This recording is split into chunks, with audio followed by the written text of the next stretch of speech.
कभी ऐसा भी हुआ होगा कि आपके पास कोई सहायता मांगने के लिए आया होगा, या ऐसा भी हो सकता है कि आप किसी के पास सहायता मांगने के लिए गए हों, परंतु प्रश्न यह उठता है कि किसी के मंतव्य में उसकी सहायता इसलिए कर देनी चाहिए क्योंकि वो आपका संबंधी है। अब आप कहेंगे कि ये कैसा प्रश्न हुआ? तनिक सोचिए, एक अस्त्र बनाने वाला जब अस्त्र बनाता है तो ये अस्त्र किसको देना है, ये अधिकार उसी के पास होता है। वो चाहे तो ये अस्त्र किसी को भी दे सकता है, वो एक सैनिक को भी दे सकता है या एक डाकू को भी, और यही अस्त्र दो भिन्न काम कर सकते हैं। यदि डाकू के हाथ में आ गए तो वह इनका भय दिखाकर लोगों को लूटेगा, निरपराधों का रक्त बहाएगा, अर्थात सहायता करने वाले की भी अवस्था कुछ ऐसी ही होती है। इसलिए किसी की सहायता करने से पूर्व ये विचार कर लेना आवश्यक है कि किसे क्या, कब और कितनी सहायता देनी चाहिए कि उसका दुरुपयोग ना हो। यदि आपकी सहायता से कोई अधर्म हुआ तो उसके उत्तरदायी आप ही होंगे। जीवन में कई बार ऐसे अवसर भी आते हैं कि आप लोगों से मिलने जाते हैं और उनसे कुछ आकांक्षाएं भी रखते हैं, और कई बार जीवन में ऐसे अवसर भी आते हैं कि लोग आपसे मिलने आते हैं। इसलिए अतिथियों का सम्मान करने से पूर्व सदा कुछ बातों को स्मरण रखना आवश्यक होता है। यदि कोई आपसे मिलने आ सकता है तो उसके 3 कारण हो सकते हैं।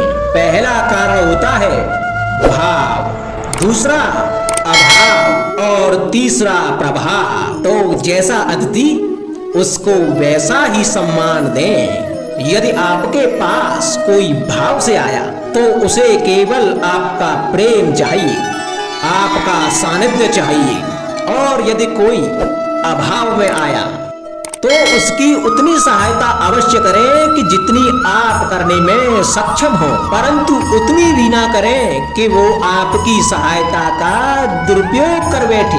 और यदि कोई प्रभाव में आया तो स्वयं पर अभिमान ना करें, क्योंकि जीवन में कभी ना कभी आप भी भाव अभाव प्रभाव के चक्रव्यूह में फंस सकते हैं।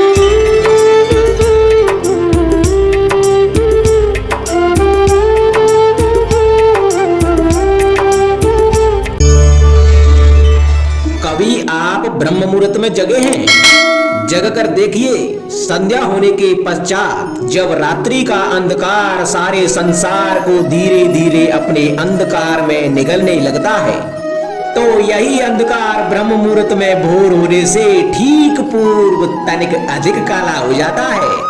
कुछ समझे, हमारा जीवन भी कुछ ऐसा ही होता है। जब हमारे जीवन की समस्याएं कठिनाई अपने अंत पर होती हैं, तो यही समस्याएं कठिनाई एक भीषण रूप लेकर हमारे समक्ष खड़ी हो जाती हैं, और ऐसी परिस्थितियों में अधिकतर लोग हार मान जाते हैं, भय खा जाते हैं।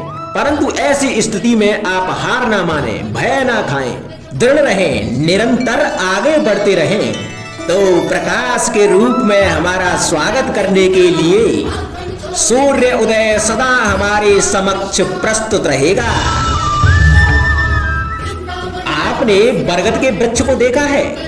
जितना विशाल उतना दृढ़। पतझड़ में वो सूख जाते हैं परंतु दुर्बल नहीं होते, टूट कर गिरते नहीं। और उसके विपरीत दलदल में उपजे वृक्षों को देखें, वो दिखने में तो हरे भरे होते हैं परंतु इतने दुर्बल होते हैं कि जल धारा के हल्के से वेग से वो गिर जाते हैं। परंतु ऐसा क्यों होता है? इसका कारण है जड़ें। जिसकी जड़ें दृढ़ भूमि में है वो हर चक्रवात, हर अफवाह को सह लेता है। जो दलदल में है वो स्वयं की जड़ों को दुर्बल बना लेता है। कुछ ऐसा ही मनुष्य भी होता है जो अधर्म, कुकर्म, असत्य की धरा पर उपजा है। वो कठिन समय की एक मार भी नहीं सह पाता, और जो मनुष्य सत्य और धर्म की धरा पर उपजा है वो हर समस्या से जूझ कर आगे निकल जाता है और सफल हो जाता है। अब आप पर निर्भर करता है कि आप क्या बनना चाहते हैं। हमारे जीवन में मित्र और शत्रु बड़ा ही महत्व रखते हैं। यदि गंभीरता से सोचा जाए तो ऐसा कोई क्षण नहीं जब हम अपने मित्रों के बारे में ना सोचते हों या फिर शत्रुओं के बारे में। हमारा हर कार्य या तो हमारे मित्रों के हित के लिए होता है या फिर हमारे शत्रुओं के अहित के लिए। हम हर स्थान या तो अपने मित्रों के साथ होते हैं या फिर अपने शत्रुओं के साथ। कोई नहीं चाहता कि उनका शत्रु प्रसन्न रहे। संसार में हर कोई अपने शत्रु को नष्ट कर देना चाहता है और ऐसा करने के लिए वो हर संभव प्रयास करता है। उसे आर्थिक, मानसिक और शारीरिक हानि पहुंचाने का प्रयास करता है। और यदि मैं आपको आज ऐसा मंत्र सिखाऊं जिससे आप अपने शत्रु को सदा के लिए नष्ट कर दे तो, और वो मंत्र है शत्रु को मित्र बनाना। अपने सभी शत्रुओं को अपना मित्र बना लीजिए और आपके सारे शत्रु स्वतः ही समाप्त हो जाएंगे। राधे राधे।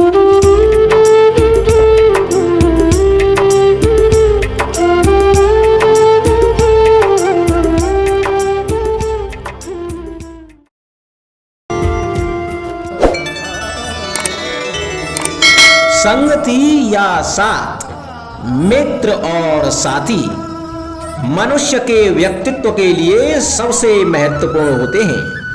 अब आप कहेंगे कि ये कैसे? मनुष्य अवश्य अपने व्यक्तित्व के लिए उत्तरदायी होता है, परंतु मनुष्य संगति में ना चाहते हुए भी उसका व्यक्तित्व संगत की भांति हो जाता है। इन पात्रों को देख रहे हैं आप? मध्य में जल रखा है, इसमें दूध और इसमें मलिन कीचड़ रखा है। यदि मैं इस जल को दूध में मिलाता हूं तो यह जल दूध बन जाता है, और यदि इसी जल को इस मलिन कीचड़ में मिलाता हूं तो यह जल या मलिन कीचड़ में परिवर्तित हो जाता है। हाँ, ऐसी कोई युक्ति नहीं कि जल बिना घुले मिले दूध या कीचड़ में अपना अस्तित्व बनाए रखे या इनसे अलग बना रहे। और ठीक ऐसा ही मनुष्य के जीवन में भी होता है कि यदि एक गुणहीन व्यक्ति गुणवानों की संगत में बैठे तो उसे भी गुणवान समझा जाता है, सम्मान का पात्र समझा जाता है। और यदि एक गुणवान व्यक्ति गुणहीनों की संगत में बैठे तो उसे भी तिरस्कार मिलता है। इसलिए अपने जीवन में संगति सोच समझकर सावधानी से चुनिएगा। कभी खेत में किसी किसान को खेती करते देखा है? वो उसे सींचता है, जोतता है, पशु पंछियों से खेत की फसल की रक्षा करता है, परंतु एक बात का वो सबसे विशेष ध्यान रखता है कि कहीं खेत में खरपतवार न उग जाए, क्योंकि एक खरपतवार का लान खेत की सारी फसल को नष्ट कर सकता है। ठीक उसी प्रकार यदि वंश की कोई संतान खोटी निकल जाती है तो वह समूचे वंश का सर्वनाश कर देती है। इसीलिए संतान के लालन पालन में ध्यान देना आवश्यक होता है, क्योंकि संतान वो फसल होती है जो वंश की आने वाली पीढ़ी को महान बना सकती है या फिर वंश का पतन भी कर सकती है। मनुष्य के जीवन में संतान का बहुत महत्व है। उस संतान के लिए वो कितने कष्ट सहता है, उसे पालता है, पोषता है, और यदि यही संतान उसके संताप का कारण बन जाए तो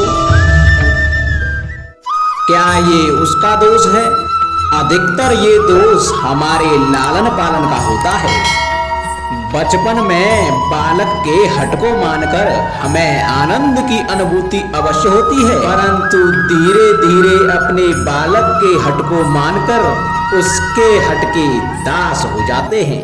एक हड्डी उद्दंड और असंस्कारी संतान उस सूखे वृक्ष के समान होती है कि यदि उसमें आग लग जाए तो वो सारे वन को भस्म कर डालती है। और स्मरण रहे, जब उसमें अग्नि लगती है तो वह सबसे पहले स्वयं के घर को ही भस्म करती है। इसलिए जब आवश्यकता हो तो अपनी संतान के हट का विरोध करें, उसे रोकें, क्योंकि समय रहते ऐसा ना किया गया तो भविष्य में इस समस्या के परिणाम गंभीर हो सकते हैं। प्रतिज्ञा, वचन, ये सब मनुष्य ने समाज को सही दिशा में रखने के लिए बनाए हैं। वो मनुष्य ही क्या जिसके जीवन में नियम ही ना हो, जिनका वो पालन ना करे, परंतु समय के साथ चलने के लिए नियमों को भी बदलना आवश्यक होता है, क्योंकि ये आज का समय ही तो है जो बीत जाने के बाद इतिहास बन जाएगा। यदि आवश्यकता पड़ने पर नियम और प्रतिज्ञा भंग न की जाए, समय की मांग के प्रतिरूप अपनी प्रतिक्रिया न बदली जाए, तो इतिहास हमें कभी क्षमा नहीं करेगा।